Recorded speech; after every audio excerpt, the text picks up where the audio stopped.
Hello, everyone. My name is Amol Nirgadkar. I'm the CEO of Patient Prism, and we're here live at Patient Prism Studios at the Dykema conference. What a wonderful conference it has been so far. 1,306 people, the largest DSO event of the year.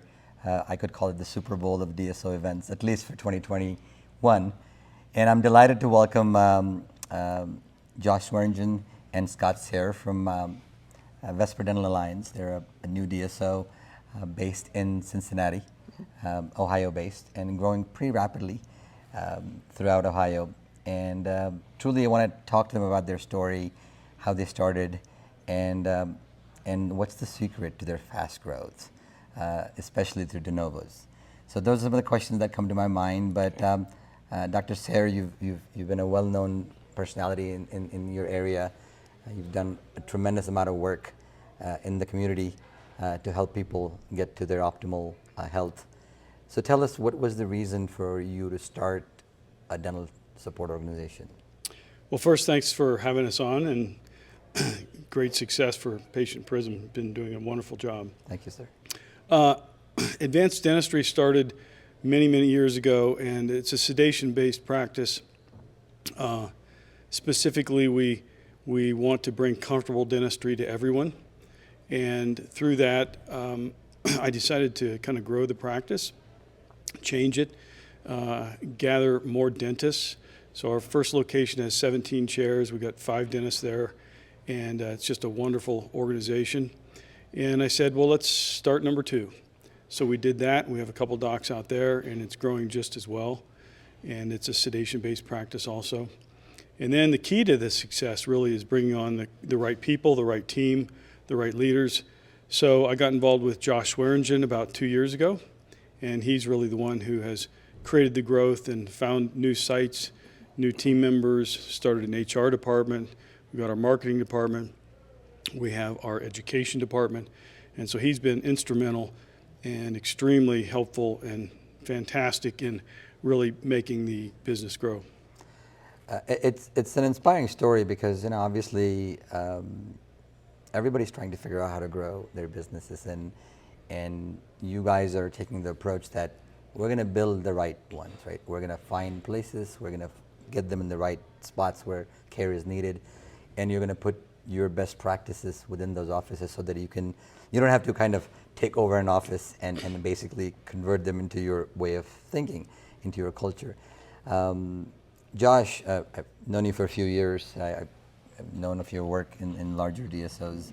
How has it been to start as a CEO in a group here to literally create everything from scratch? I mean, some of it is a blank slate, so you get to kind of be a little bit creative and have a little bit of fun with it. So right. From that regard, it's been something I've been dreaming about for a long time.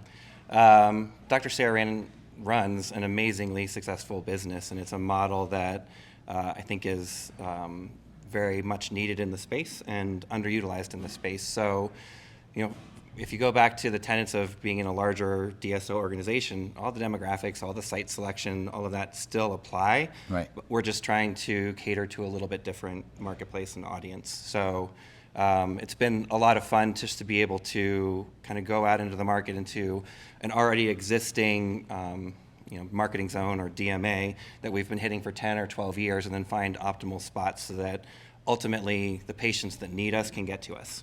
And that's really what we're trying to do. And as we expand into other markets, we're taking that marketing message there as well and trying to bring in additional patients from those additional markets. How has sedation, has that been a driver of growth? Because obviously the inherent fear of people have to go to a dentist, is that a strategy that you would use in every single office because you feel that? Yes, it's going to be our prime strategy. It's our focus, really, except for team as a focus and docs as a focus and training as a focus for patient care. It's the fear, it's the medical issues. Approximately 35% of the people out there are afraid of the dentist, and that shows up by the number of people that come to the dentist to begin with. And when you put on top of that things like medical conditions, dementia, Alzheimer's, patients with special needs, it may be as high as 50% of the patients that at some time need sedation. and need anesthesia. So right now our goal is to bring anesthesia at any level to the patients that they need in the outpatient setting. And it's been very successful, and it's what we specifically do. Can you do anesthesia safely? Do you need a CRNA? So we have a full boat MD anesthesiologist that works with us in our locations in Cincinnati. We'll duplicate that in Columbus and other environments too. I think that's smart, right? Because you want to make sure safety is paramount. Safety is number one. But you could, as you grow, if you couldn't find MDs, you could find CRNAs, and that would suffice in terms of regulations. Depends on the state. Depends on where you're working. But I really do think that anesthesia is a specialty that we need in dentistry, and of course we now have residencies for dentists to go into anesthesia, so they'll be certified in any location around the country to give this kind of care.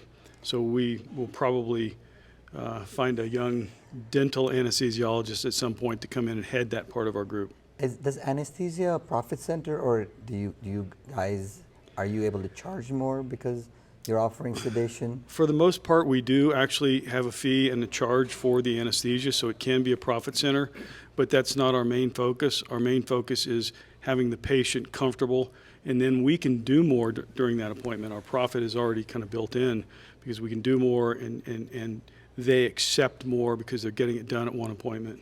Is there a correlation between if a patient gets sedated, they would accept more treatment and get more stuff done? Absolutely. So your production per hour then obviously shoots up significantly dramatically, because you're getting more yes. same-day treatment done. Correct. At the same time. Correct. Go ahead. And I think it's important to realize that our marketing message is specifically geared towards fearful, medically compromised, and special needs patients. So those patients who are coming to us, many of them may not have been to the dentist for 5, 7, 10 years. So by the time they get to us, it's probably something relatively substantial that needs done. More than likely they're in pain, and they're probably terrified to walk through the front door. So our call center is regularly talking with patients and triaging them in, and dealing with them calling in tears because they don't. We're the last stop for them to get this taken care of. So from that perspective, what we promise them is that we will try to bring you in, make this the least bit traumatic that it possibly can be, put them to sleep, and then take care of as many of their problems as we can at one shot. And the public service resulting from this is just tremendous, right? Because I think that probably, you're right, Josh. People don't want to go to a dentist, especially if you have special needs. You definitely don't want to go because there's all sorts of anxiety around that. So you're basically serving more patients by offering them a place where they can comfortably come in and not feel anxious about that.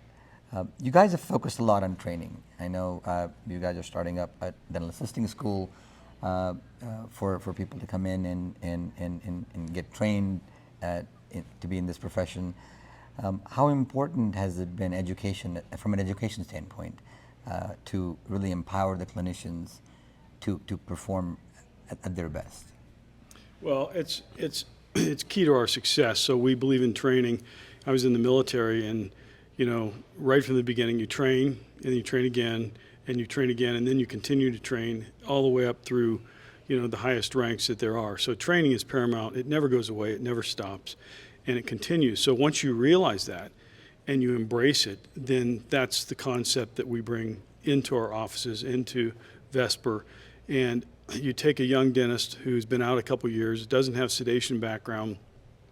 They've got to do molar root canals, surgical extractions, implants as they grow. This is the key. We're trying to make super generalists, and it takes time, it takes effort, it takes training, but what's on the other side is a successful practice, a successful team, and a successful practitioner, which equates to better patient care. Josh, what are the growth plans for you guys over the next year or two? Relatively substantial. Okay. We're going to be very disciplined in the way that we grow. One of the reasons we've chosen the de novo model is just from a physical standpoint. Our locations require recovery rooms, they require surgical suites, things like that. So it's difficult to find a practice to purchase that already has that, and we'd end up demoing and rebuilding half the building anyway. Correct. So the de novo process is reasonably slow. We're adding our second location this year, here in a month or so, a couple of months. We already have one slated for next February, and we're working on 2 more for next year. You and mean then, third location you're adding now? Adding fourth and fifth now, and then New two more. location. A new location. New location. Oh, new sorry. location, Yeah, okay. it's a new location. Yeah. I got So confused. we'll probably try to get through 2 or 3 de novos next year, and then continue pushing forward. So Have you figured out, as you open up new de novos, and that's one of the big questions everybody has, is that, should you acquire, should you start de novos? Have you figured out the marketing in terms of getting, as soon as you start de novo, are you finding that finding patients is easier? With the right strategy, of course. we start the marketing machine about 6 weeks out. Okay. In Cincinnati, it's been easy because we have brand presence and we've been there for 10 years. Columbus will be a little bit different, but we'll start the marketing 6 or 7 weeks out, and then we have a call center ready with scheduling, and we'll start scheduling that. But our most recent de novo, which was in Westchester, which is a suburb north of Cincinnati, we're up and running. We have 1 full-time doctor that's packed full. We're adding our second full-time doctor and a couple more operatories right now. So I think we've kind of figured out the growth model. Plus, we're really a destination dentistry spot. So Really? we're currently pulling patients in from 2 and 3 and 4 hours away because we offer a service that they can't find from their local general dentist. So having a spot in Columbus, we feel pretty confident that we'll get the same sort of spread. Yeah. That's amazing. I think within all the models that are out there, I think the anesthesia model seems to be pretty powerful in terms of getting more people to do this stuff.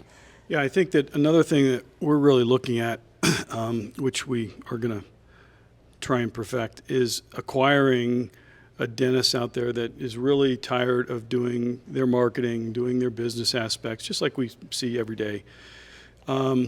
Mid-range practitioner, and then we complete that, we get a sedation associate in there, and then they're doing the things that doc didn't want to do and is sending out, and we just bump the practice way up.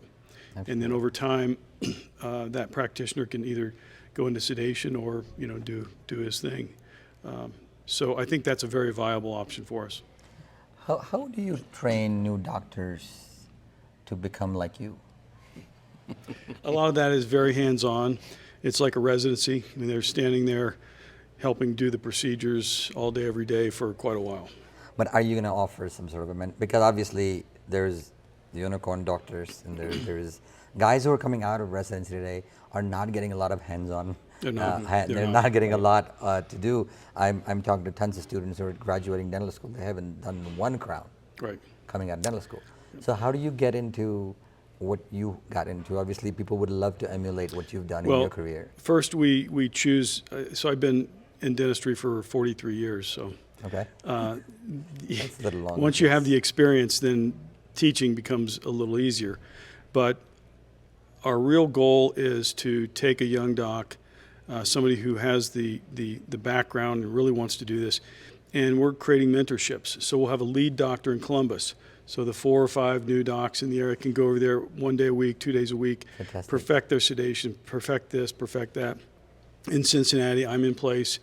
So as we grow this, we'll have regional areas. That's probably how we're going to handle You'll have a lot of that. anchor Yes, doctors yes. that kind of become the study club leaders, for lack of a better word, Right. that they can teach and mentor. And we're also, it's not that we don't believe in our specialty brethren, because we absolutely do. So I think then regionally or statewide, whatever we need, we'll have oral surgeons on staff, we'll have other anesthesia support on staff, we'll have endodontists on staff to really help with those major cases where they need to be. Would you do any ortho? We do now. A couple of my younger docs are, of course, all of the aligners and things like that. Right. I did full banded ortho for many years, and can't really afford to do that right now. So the younger docs are doing that. We could also build centers where you've got the orthodontics and our sedation dentistry. So there's a lot of synergy. It sounds like an exciting story, and what you're doing is truly optimizing the centers that you're building. There's a lot of people who are chasing the number, right? And sometimes all you do is, oh my God, I got 20 locations, but I got $500,000 of profit. Right? It's not the volume but really optimizing and building the right centers. You're saying you're building them at what, 10, 15 ops? or more? Usually 12 to, well, the new ones we're building are 12 to 14. So, We realize that the more we give to people, the more we train people, the more we take care of our team, the more value we have for our patients. We don't have to worry about money.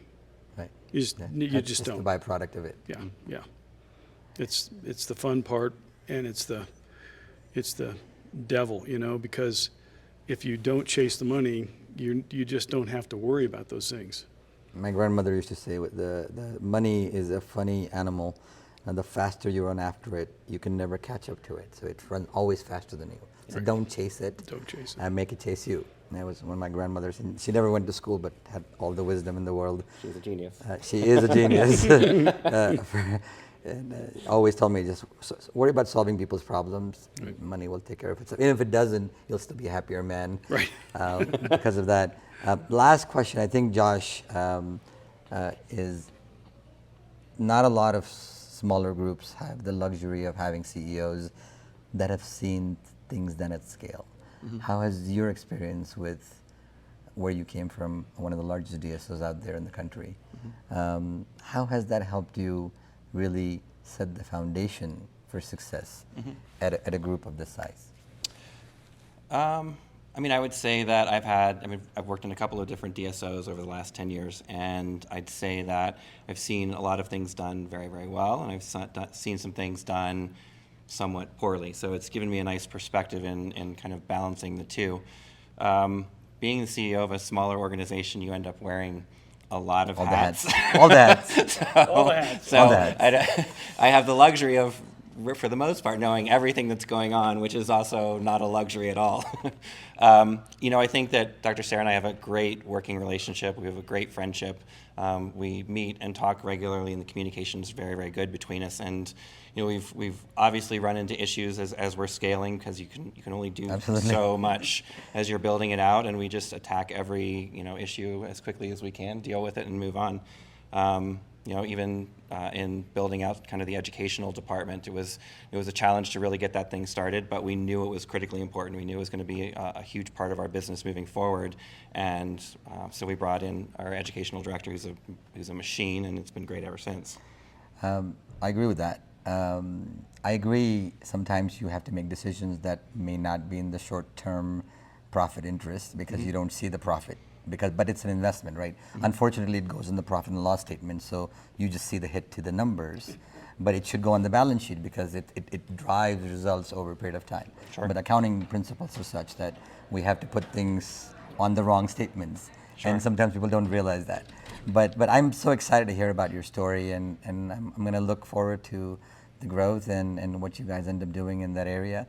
And no, I'm delighted to meet you guys in person. I've heard a lot, and this has been a pleasure, sir. Thank you. Thank you so much. Appreciate it. Thank you so much. Thanks, Amal.